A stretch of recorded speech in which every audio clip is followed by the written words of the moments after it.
സമാധാന കരാർ നിലവിൽ വന്നിട്ടും റഫ അതിർത്തി തുറക്കാതെ ഇസ്രായേൽ. ഗസയിൽ മാനുഷിക സഹായം എത്തിക്കാൻ പ്രയാസമെന്ന് UN. മധ്യസ്ഥ രാജ്യങ്ങളുടെ ഇടപെടൽ ആവശ്യപ്പെട്ട് ഹമാസ്. വെടിനിർത്തൽ പ്രാബല്യത്തിൽ വന്നെങ്കിലും ഗസയിലേക്ക് സഹായം എത്തിക്കുന്നതിൽ വിമുഖത തുടരുകയാണ് ഇസ്രയേൽ.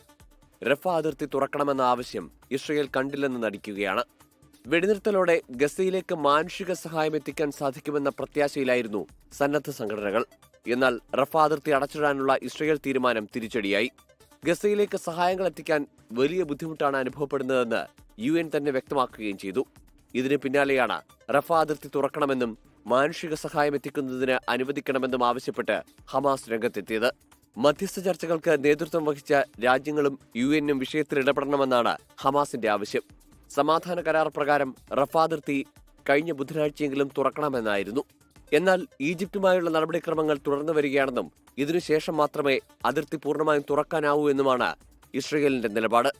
International desk 24.